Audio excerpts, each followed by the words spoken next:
To the online live classes. बच्चों, पिछली class में हमने वैदिक गणित में सूत्र निकलम विधि से दो संख्याओं को गुणा करना सीखा था।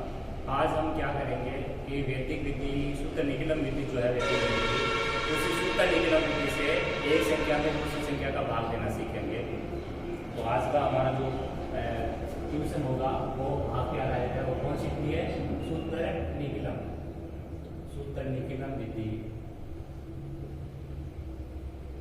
से भाग दीजिए।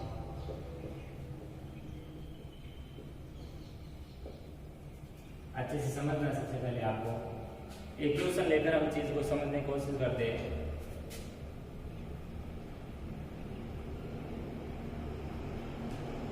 एक 124 जो है आपका, उसमें आपको 89 का भाग देना है बच्चों। तो सबसे पहले समझिए कि सूत्र निकलम विधि से भाग देने के लिए क्या क्या कंडीशन है। जब भी आपको सूत्र निकलम विधि से भाग देना है तो आपको सबसे पहले 3 खंड बनाने। कितने खंड बनाने हैं बच्चों? 3 खंड। इधर से हम चलेंगे बाई तरफ से, तो ये हमारा प्रथम खंड होगा, ये हमारा द्वितीय खंड जिसको मध्य खंड भी बोला जाता है, और ये हमारा तृतीय खंड। कौन सा खंड है?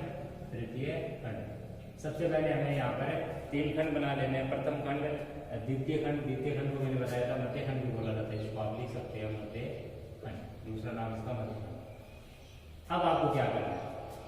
124 भाज्य आपका 89 आपका भाजक है। दो संख्या आपको मिलती है भाग देने में, भाज्य और भाजक। अब आपको जो भाग देना है तो सबसे पहले यहाँ पर प्रथम खंड जो होता है उसमें 2 चीजें लिखनी होती है। एक तो आपका जो भाजक है उसको लिखना है कि भाजक आपका कितना है। दूसरा इसमें जो लिखना होता है वो आपका है पूरक संख्या। क्या लिखनी होती है बच्चों? पूरक संख्या। पूरक संख्या का मान आपका धनात्मक में भी आता है, ऋणात्मक में भी आता है, और भाजक आपका हमेशा ही कैसा रहेगा? धनात्मक। भाजक यहाँ पर बच्चों आपका साफ साफ दिया हुआ 89 आपका भाजक है। अब समझिए आगे।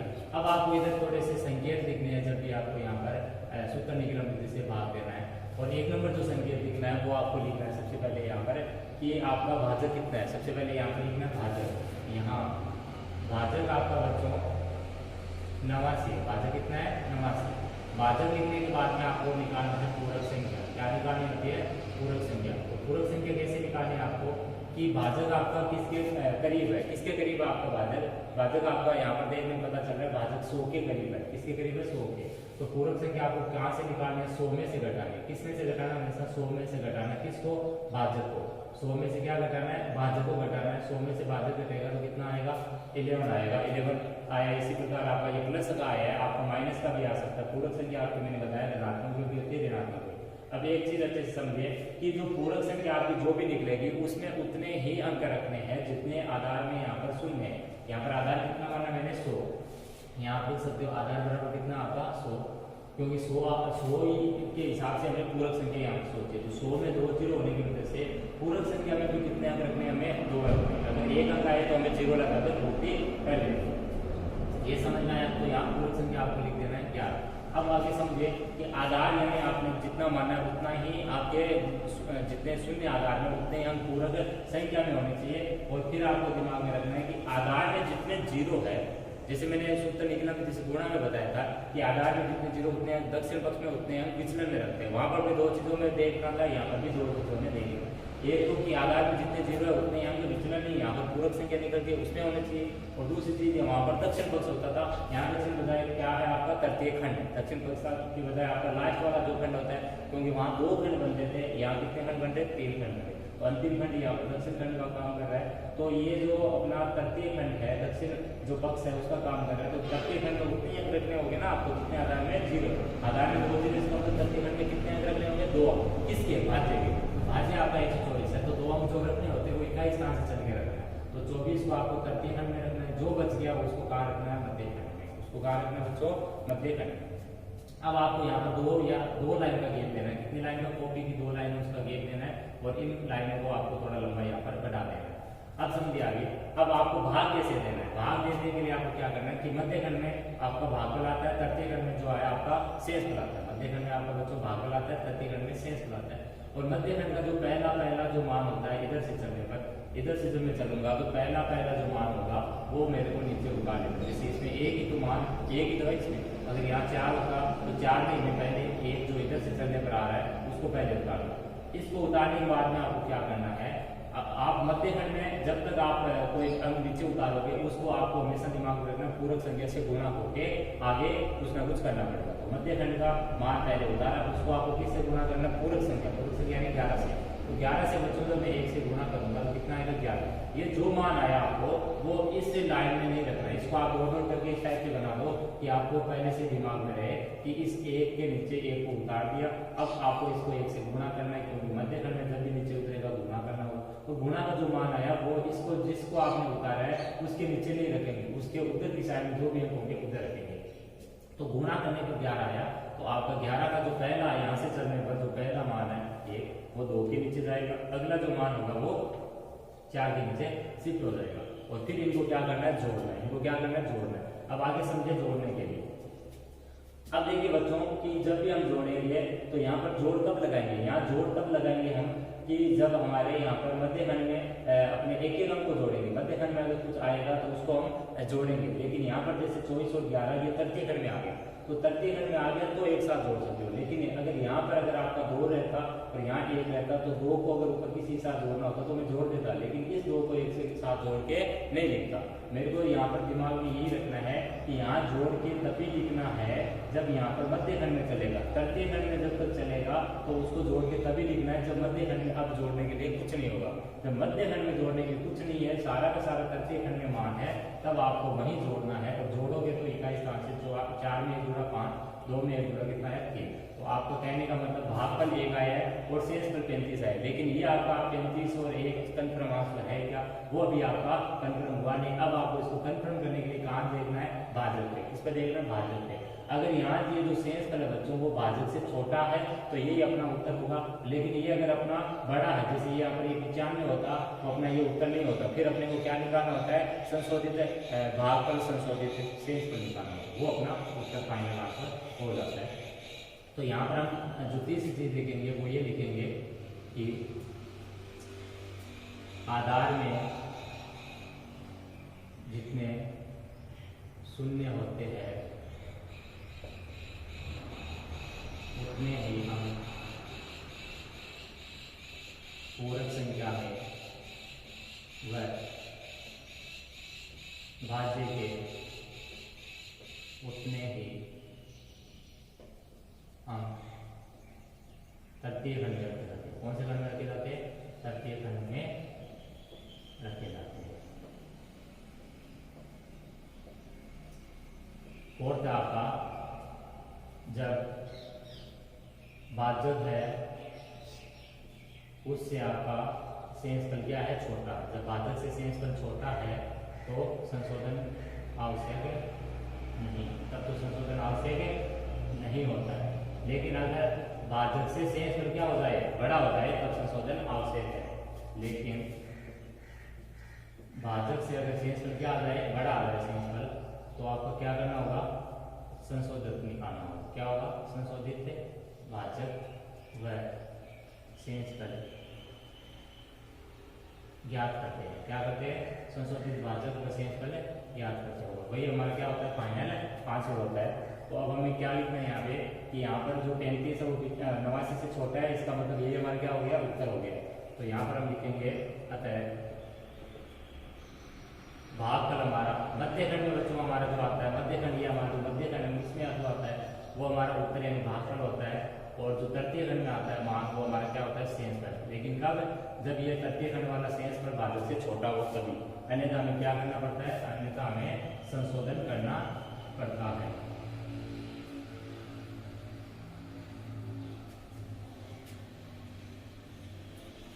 नेक्स्ट क्वेश्चन देखिए,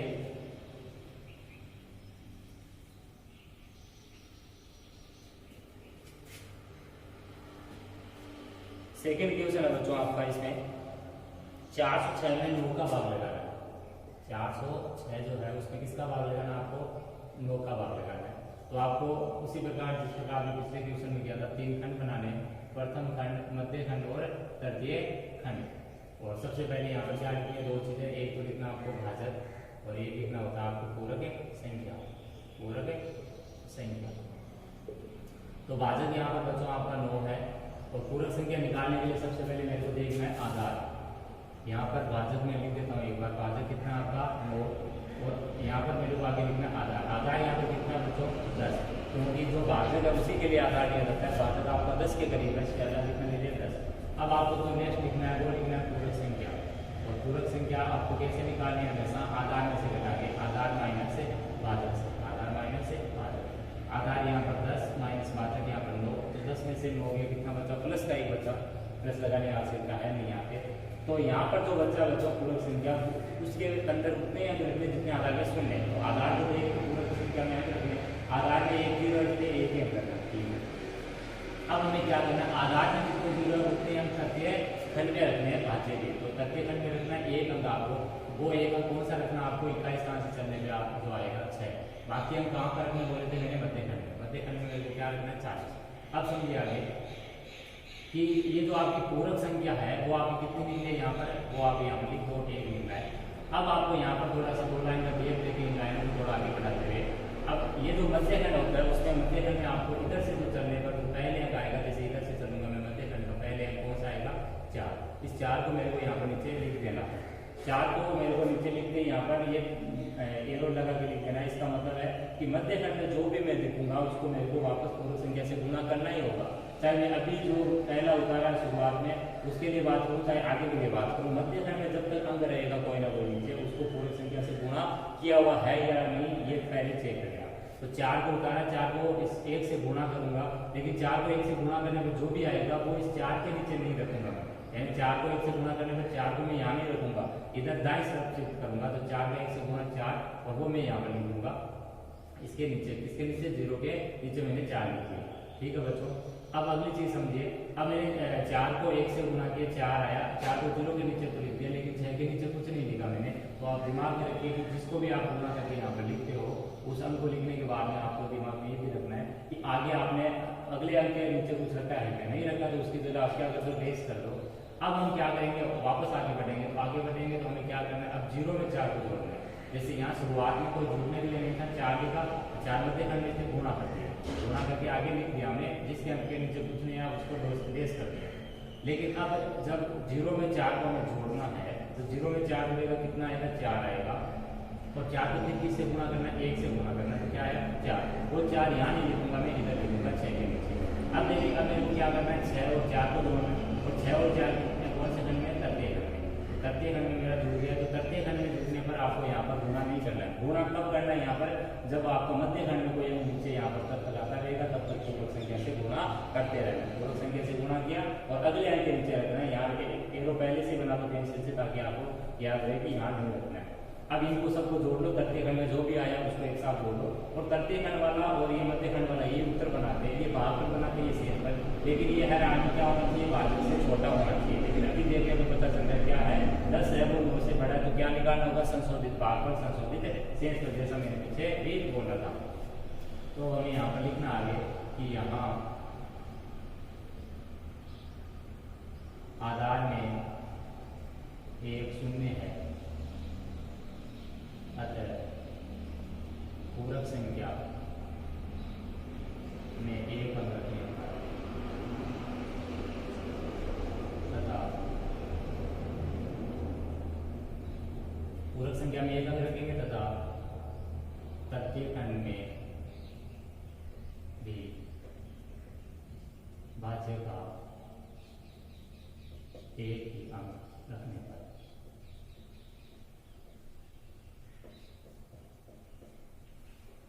तृतीय खंड में भाज्य का 1 ही अंक रखने पर। फोर्थ आपको लिखना है कि भाजक, यहाँ भाजक जो है उससे आपका शेषफल क्या है, बड़ा है। यहाँ भाजक से शेषफल क्या है, बड़ा है, क्योंकि भाजक आपका 9 है और शेषफल कितना है, 10। 9 छोटा है 10 से, अतः संशोधित भागफल व शेषफल ज्ञात करने। इसलिए हमें क्या करना होगा, संशोधित भागफल और संशोधित शेषफल निकालना होगा। तो वो कैसे निकालेंगे वो समझिए। जब संशोधित भागफल संशोधित शेषफल निकालना तो क्या करना है, आपको यहाँ पर 10 मिल रहा है, 10 आपका आसपास में नहीं हो सकता, क्योंकि ये तो आपका बड़ा हो गया, शेषफल बड़ा थोड़ी हो सकता है। तो आपको कैसे करना है, आपको इस 9 का भाग इस 10 में लगाना है, और वो कहाँ लगाना है, रखोगे में। जैसे ये 10 है, इसमें 9 का भाग लगाओगे आप, कितनी बार जाएगा, एक बार। कितनी बार जाएगा, एक बार। वो जो भी आया आपका एक, उसको आपको वो हमेशा प्लस का मिलेगा। तो यहाँ पर आप इस तथ्य खंड में क्या लिख दो, +1 लिख दो। कितना लिख दो बच्चों, +1 लिख दो। अगर 4 बार गया तो आप +4 लिख दो, 2 बार गया तो +2 लिख दो। वो जितना भी गया भाग उसको यहाँ लिख दो, और इसको आपको ये जो भागफल जो आया है उसके इकाई अंक में जोड़ना है। उसके कौन से अंक में जोड़ना है, इकाई। जैसे 44 का इकाई अंक कौन सा है, 4। 45 का इकाई अंक कौन सा होता है, 5। इसमें आपको इस अंक को क्या करना है, +1 होने का मतलब इसको जोड़ना है। इसको जोड़ने के बाद में यहाँ पर आपको क्या करना है, इसको जब जोड़ोगे तो ये बन जाएगा आपका 45। कितना बन जाएगा, 45। और साथ में आपको क्या करना है कि आपको 9 का भाग 10 में दिया, एक बार दिया, और शेष पर यहाँ पर कितना बचा आपका, 1 बचा। कितना बचा बच्चों, 9 का भाग 10 में दिया 1, तो यहाँ पर कितना लिखना, 1। अब एक चीज़ और समझो यहाँ पे कि अब इस टाइप से हमारा 45 भाग और एक शेष पर क्या आंसर है। लेकिन इसमें एक चीज़ ये ध्यान रखनी कि तथ्य खंड में आपने जितने अंक रखे ऊपर देख लीजिए, तथ्य खंड में जितने अंक रखे हैं उतने ही अंक आपके शेष पर में होने चाहिए। तथ्य खंड मान लीजिए आपके 2 अंक है और यहाँ शेष पर में 1 अंक है, तो आपको क्या लगा देना, आगे 0 लगा देना है। ये आपको ध्यान में रखना है। तो आपको लिखना है अतः संशोधित भागफल बराबर, क्योंकि हमारा भागफल है वो कैसा है, संशोधित कर गया है। संशोधित भागफल बराबर कितना, 45 व शेषफल बराबर 1। ये हमारा इस सवाल का आंसर है। संशोधित भागफल 45 और शेषफल बराबर 1। नेक्स्ट क्वेश्चन समझिएगा।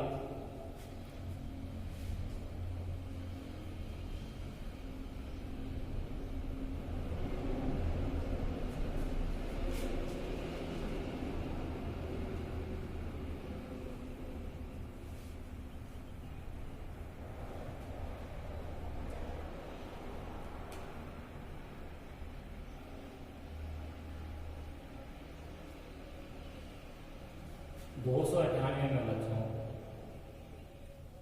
96 का भाग लगाना। किसका भाग लगाना, 298 जो है एक नंबर संख्या, उसमें 96 का भाग लगाना है। तो आपको क्या क्या लिखना है, यहाँ पर मैंने भी बताया था, भाजक लिखना है आपको एक को। यहाँ आपको दूसरी संख्या लिखनी है, वो है पूरक संख्या। तो भाजक आपका कितना है, भाजक यहाँ पर आपका 96 है।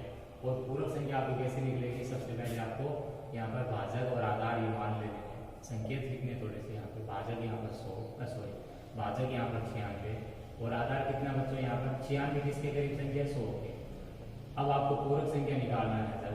तो पूरक संख्या निकालना कैसे है, भाजक माइनस 100 माइनस यानी आधार माइनस भाजक। आधार में से कितना घटाना, भाजक को। आधार 100 माइनस भाजक कितना है, 96। कितना हो गया, 4 बच गया। अब 4 जो बचा आपको उसमें देखना है कि उसमें कितने अंक रखने। तो मैंने बताया आधार में जितने जीरो है उतने पूरक संख्या में रखने और उतने अंक तथ्य खंड में रखने हैं। तो यहाँ पर आपको प्लस का मिला है, लेकिन 2 अंक रखने हैं, इसलिए 0 4। पूरक संख्या कितनी आ गई, 0 4। ये पूरक संख्या के आगे लिखते हैं। और तथ्य खंड में कितने अंक रखने हैं, आपको आधार में जितने 0 यानी 2 अंक रखने हैं। 98 को रख दिया और 2 को यहाँ पर कहाँ रख दिया, मध्य खंड में। कितना कर सकते हो आप, ये जो 98 और 2 लिखना है बच्चों, ये भाजक के जस्ट सामने लिखना है। किधर लिखना है, भाजक के जस्ट सामने लिखना है। और 2 लाइन का गेप देखिए, यहाँ पे आपको एक लाइन खींच के इन लाइनों को बढ़ा देना है। अब देखिए आगे क्या करना है। अब जो द्वितीय खंड यानी मध्य खंड का जो मान है उसको आपको नीचे जो का त्यों उतारना। पहला जो अंक होगा उसको इधर से अपने बाईं ओर से चलेंगे। अब इस 2 को क्या करना है, जो मध्य खंड से आपने यहाँ पर नीचे लिखा कोई भी अंक, तो इसको आपको क्या करना है, पूरक संख्या से गुणा करना। तो 0 4 को जब 2 से गुणा करोगे तो कितना आएगा, 0 8 आएगा। आप 8 नहीं लिखोगे, 0 8 जैसा मान आया वैसा पूरा लिखना है। अब 0 8 में आपको इधर से देखने पर 0 पहले 8 बाद में, तो 0 आपका बच्चों 9 के सामने आ जाएगा। 0 की तरह आ जाएगा 9 के सामने, सॉरी 9 के नीचे, और 8 आपका 8 के नीचे आ जाएगा। क्लियर हो रहा है। यहाँ 2 के नीचे नहीं लिखना, जो भी मान आया उसमें आपको देखना 9 के नीचे आपका 0 आ जाएगा, 8 के नीचे आपका 8 आ जाएगा। अब आपको मैंने बताया था कि अगर मध्य खंड में और कुछ आएगा तो उसको आपको जोड़ के लिखना है, फिर उसको पूरक संख्या से गुणा करना है, फिर उसको जो भी आएगा वो तथ्य खंड में लिखना है। लेकिन जब मान तथ्य खंड में आ गया तो आपको तथ्य खंड में सारा का सारा जोड़ना है। वही का स्थान से चलेंगे तो 8 और 8 16, 16 का 6 यहाँ पर आ सके 9 और 1 10। कहने का मतलब आपका जोड़ने पर कितना आ गया बच्चों, 106 आ गया। अब तथ्य खंड में 106 है, लेकिन तथ्य खंड का मान जो है वो आपको किससे बड़ा है, भाजक से। ये मान हमेशा ही इस चीज से क्या होना चाहिए, छोटा। ये उत्तर वाला मान छोटा होना चाहिए, यहाँ पर ये बड़ा होना चाहिए। तो यहाँ पर ये चूंकि बड़ा हो गया, उत्तर वाला मान हमेशा छोटा होना चाहिए, ये बड़ा हो गया, तो तो क्या निकालना बताया था हमने, संशोधित भागफल संशोधित शेषफल। वो कैसे निकालेंगे, हम 106 में रफ कॉपी में भाग लगाएंगे 96 जो है उसका, तो एक बार भाग जाएगा और शेषफल कितना बचेगा हमारे पास 10। तो हम जितना भागफल आ रहा है उसको यहाँ पर एक लिखते हैं प्लस करके, और उसको हमें क्या करना है, किसमें जोड़ना है, इस दो में जोड़ना है, और जो हमारा यहाँ पर जो बच रहा है शेषफल उसी को हम यहाँ पर नीचे लिख देते हैं और यहाँ जोड़ के लिख देंगे हम 3।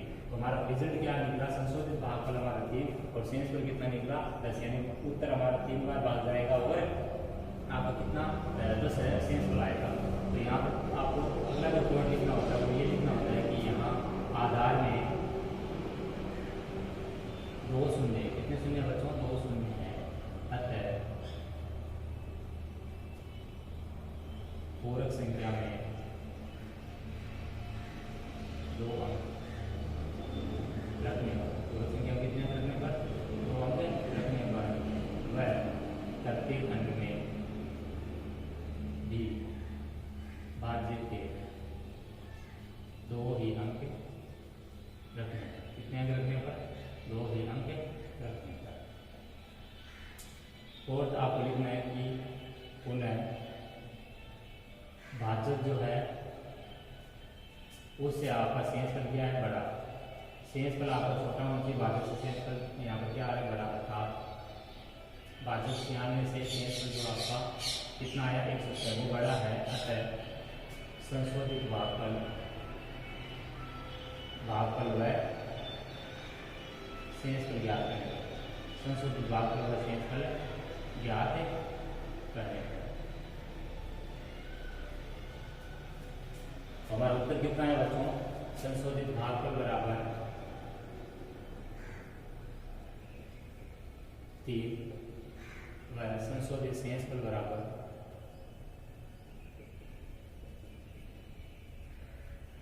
10। ये हमारा इस सवाल का आंसर है। तो ये हमारे सूत्र निकलम विधि से एक संख्या में दूसरी संख्या का भाग लगाने का मेथड।